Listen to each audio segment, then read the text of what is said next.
Hey Southo, it's Miss Z back with another Read Aloud. This one is a special book. It's called Freedom Summer, and this edition is celebrating the 50th anniversary of this book. Written by Deborah Wiles, illustrated by Jerome LaGrew. Reading with permission from Anthem Books for Young Readers. Freedom Summer.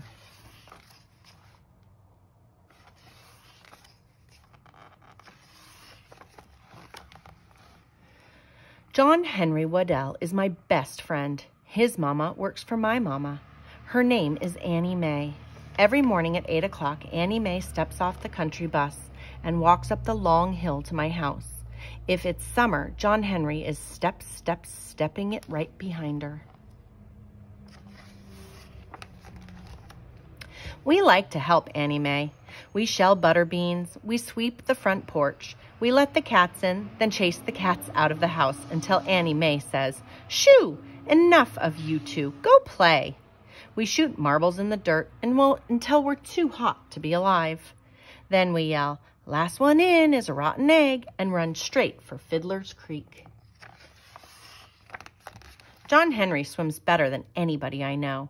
He crawls like a catfish, blows bubbles like a swamp monster, but he doesn't swim in the town pool with me. He's not allowed. So we dam the creek with rocks and sticks to make a swimming spot, then holler and jump in, wearing only our skin.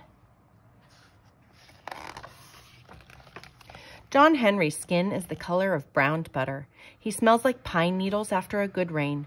My skin is the color of pale moths that dance around the porch light at night. John Henry says I smell like a just-washed sock.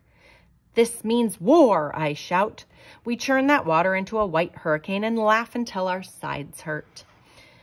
Then we float on our backs and spout like whales. "I'm going to be a fireman when I grow up," I say. "Me too," says John Henry.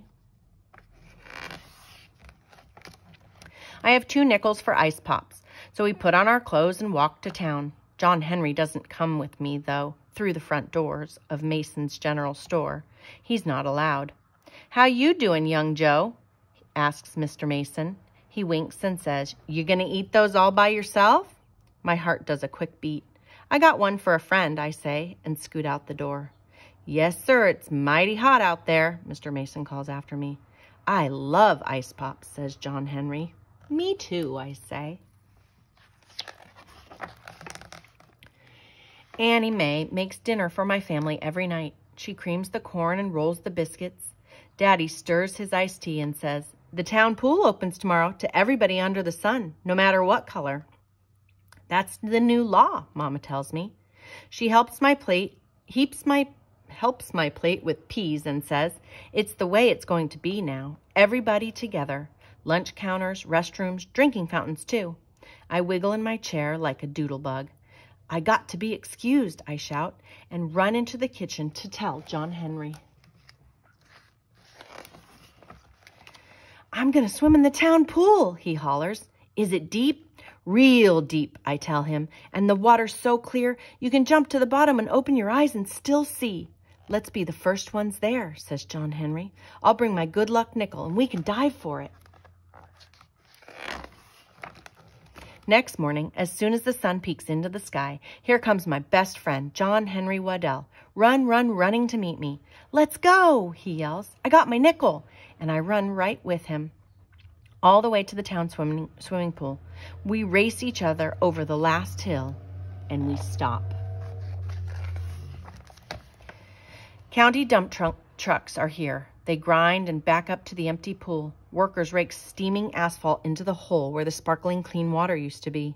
One of them is John Henry's big brother, Will Rogers. We start to call to him, "What happened?"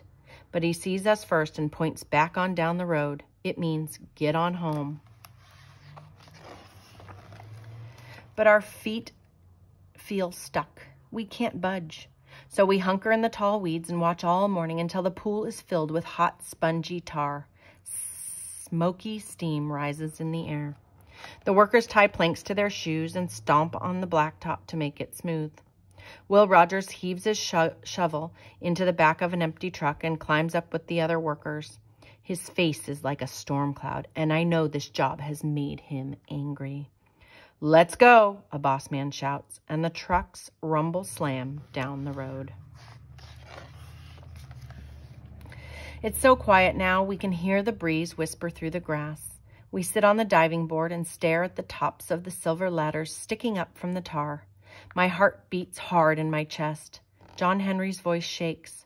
"White folks don't want colored folks in their pool." "You're wrong, John Henry," I say, but I know he's right. "Let's go back to Fiddler's Creek," I say. I didn't want to swim in this old pool anyway. John Henry's eyes fill up with angry tears. "I did," he says. "I wanted to swim in this pool. I want to do everything you can do." I don't know what to say, but as we walk back to town, my head starts to pop with new ideas. I want to go to the dairy dip with John Henry, sit down and share root beer floats. I want us to go to the picture show, buy popcorn, and watch the movie together. I want to see this town with John Henry's eyes. We stop in front of Mr. Mason's store. I jam my hands into my pockets while my mind searches for words to put with my new ideas. My fingers close around 2 nickels. "Want to get an ice pop?" John Henry wipes his eyes and takes a breath. I want to pick it out myself. I swallow hard and my heart says yes. "Let's do that," I say. I give John Henry one of my nickels. He shakes his head. "I got my own." We look at each other. Then we walk through the front door together. And that is Freedom Summer.